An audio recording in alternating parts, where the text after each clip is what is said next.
What is good, YouTube, man? Today I'm back for you guys with another video, and guess what?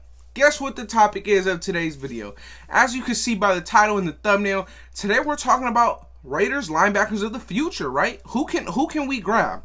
Who can we honestly have next year or the year before? Because as we all know, Nicholas Morrow's a free agent next year once again, and in 2023. Both of our linebackers that we got a year ago, Nick Witkowski and Corey Littleton, are also free agents. So, we got to look into the future, right? And we got to look into the present, right? So, really quick, I got to give a shout out to Icy Nate for the thumbnail of this video. And guess what? Y'all have been supporting this channel like crazy. Over 800 subs. The goal is 1,100. We're going to get there. We're going to get there. I want to be able to just go live for you guys out of nowhere. I can't wait. I really just can't wait. But let's get into today's videos, right? So, let me talk about rookies, right? Let me talk about guys that we could bring in. And also, I want to talk about one person that we have on our roster. So, last year, UNLV, undrafted, free agent, Javin White, impressed a lot of the staff, right? But what I didn't really understand, right, was how impressive really was he, right? Because he got a lot of praise, he got a lot of attention, but he barely hit the field. I understand it was his first year in the NFL, right? I get that a lot. But if it's your first year and you're impressing your coaches so much, I really want to know why we didn't give him the chance. Of course, Paul Guenther's terrible. He let Nevin Lawson start over Isaiah Johnson all of last year. So that could be part of the problem, right? So I really think that Javin White, he has a lot of potential this year to step up. Our linebacking room, it's pretty weak on depth at the moment. It's really just Javin White and Tanner Muse as our two depth guys. And I mean, this is a scheme that's going to take 3 linebackers out on the field at all times.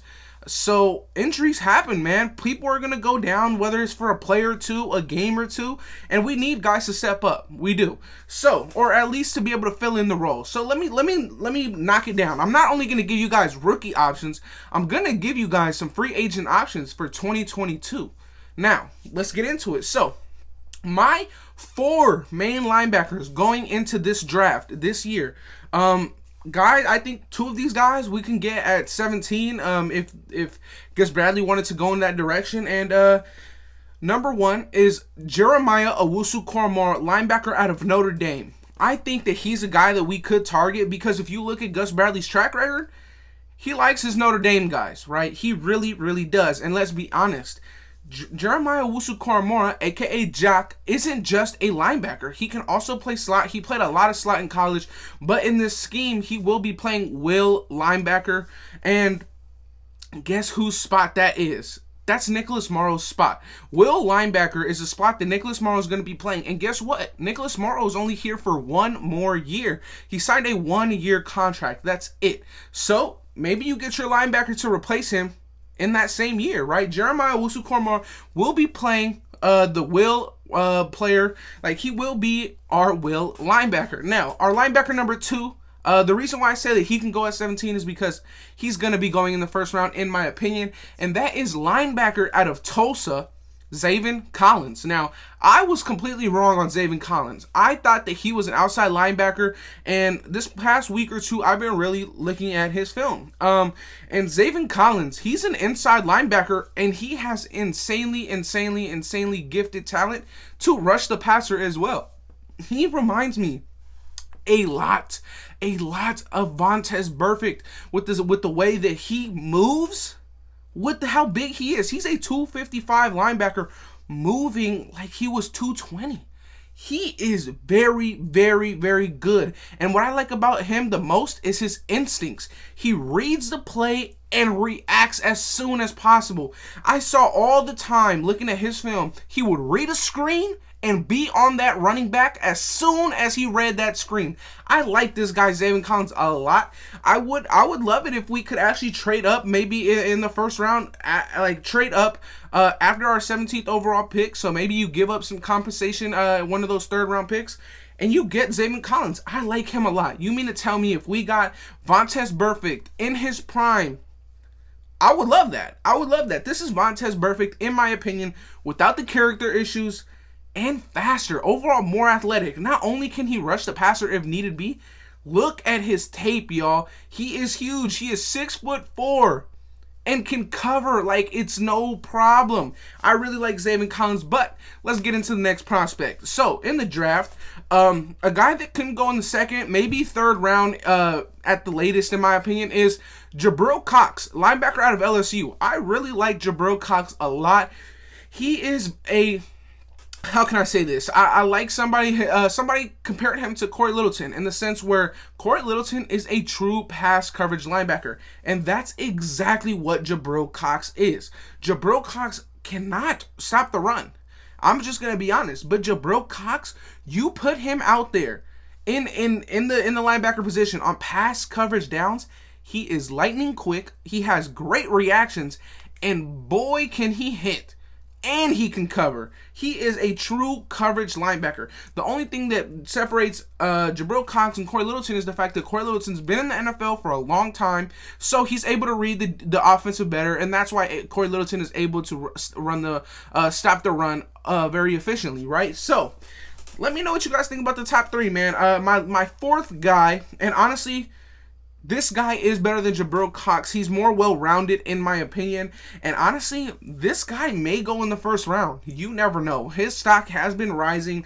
I've actually seen him get mocked to the Raiders at 17 before. It's linebacker out of Kentucky, Jamin Davis. Jamin Davis, man. What is there not to say about? I really think that Jamin Davis, all four of those guys, are all better than Nicholas Morrow, in my opinion. I'd say the only guy that isn't better than Nicholas Morrow is Jabril Cox. And the reason why Nicholas Morrow is better than Jabril Cox is because Nicholas Morrow is good in the pass coverage, but he's also pretty solid against the run.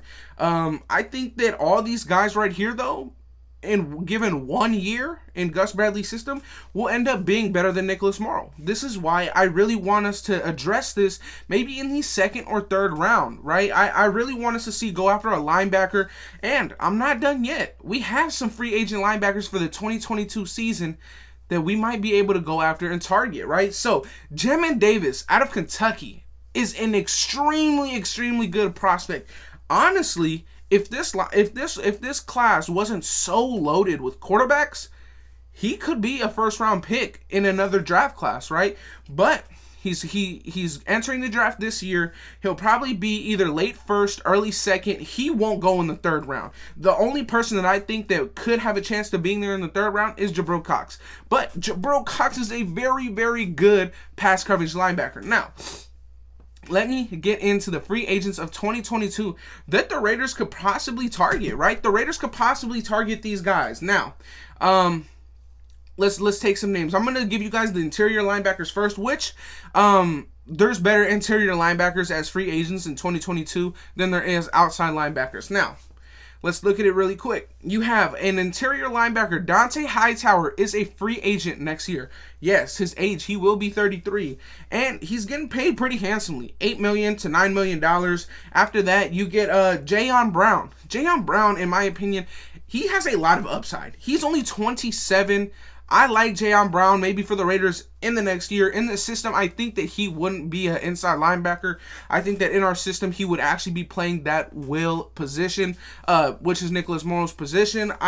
Unless Nicholas Morrow has a huge year, you move on from him because of how much talent there is in that free agent class in 2022 and how much talent there is this year in this draft class, right? And now the biggest name, in my opinion, that is a free agent in 2022, most likely will get the franchise tag from the Chicago Bears, but Roquan Smith, interior linebacker out of Chicago, he's a free agent next year. I mean, that's crazy. You also look, Tremaine Edmonds is also a free agent in that interior linebacker room. I wouldn't say that these guys are Raiders, but I would say that if these guys had the potential of hitting the market, the Raiders would have to look at these guys, right? They would have to. I like Jayon Brown. I like Roquan Smith. And I like Tremaine Edmonds a lot. Dont'a Hightower, his age is the only thing that scares me off a little bit. But I like him a lot too. So in this case, you know what? Let's get into the outside linebackers that will be free agents in 2022 to possibly replace Nicholas Morrow or just come in and compete, right? So obviously the outside linebacker position is loaded with pass rushers as well. I think that a good guy to maybe target is Anthony Barr, right? The only thing that I don't like about Anthony Barr that could be knocking him is that he's played in that weird Paul Gunther Zimmerman defense his whole career over there with Minnesota. He's played in that weird defense this whole career, but he's honestly a freak of nature. You look at Anthony Barr, I think he's 6'5", extremely fast. I like him a lot. He is a good coverage linebacker. At the age of 30, it could be pushing it a bit, but hey, I mean, Anthony Barr, $8 million a year. I would want to test the waters with Anthony Barr in that year, in my opinion. Another guy who really intrigues me a lot, if he can stay healthy, this is our number one guy that I think we should target in 2022 if Nicholas Morrow walks, and that's Leighton Vander Esch. Leighton Vander Esch, the outside linebacker from Cowboys, he is a very good linebacker, y'all. He is very, very good, in my opinion. I just hope that he can stay healthy, but if he does stay healthy, he won't be a Raider, right? I think Leighton Vander Esch is also going to be probably getting the tag next year, but I like these options a lot. Hassan Reddick, he just signed. I mean, you guys got to look at it, man. Also, 2022, the cap is going to be better, right? So let me know what you guys think, right? I gave you 4 options that we can get this year to replace guys now and have them in the system for a year.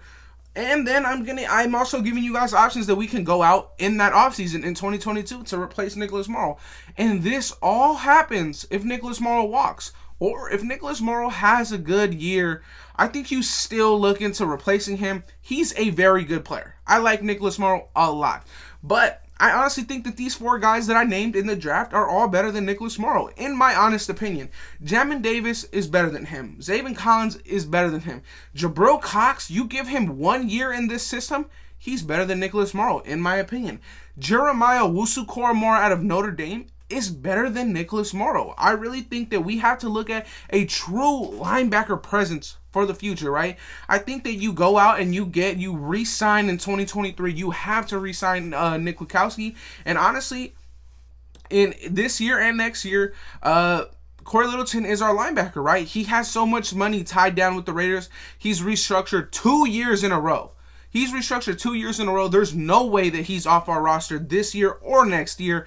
He has too much money tied up with us. That's what it is, right? So let me know what you guys think in the comment section down below. Let me know if you would take any of these linebackers. Would you trade up for any of these linebackers that I said in the draft? Would you just wait out and get one of these guys that I named in free agency? Let me know what you guys would do in the comment section down below, y'all. Yeah, man. Let me really know. I would love to hear your feedback. Or let me know if y'all would want to trade for a linebacker, right? That's a possibility. Honestly, I think that next year we're going to honestly be looking into a defensive tackle because we have a lot of guys on 1-year deals. But let me know what you guys think in the comment section down below, y'all. Like, comment, and subscribe if you can. And I'm out. Peace.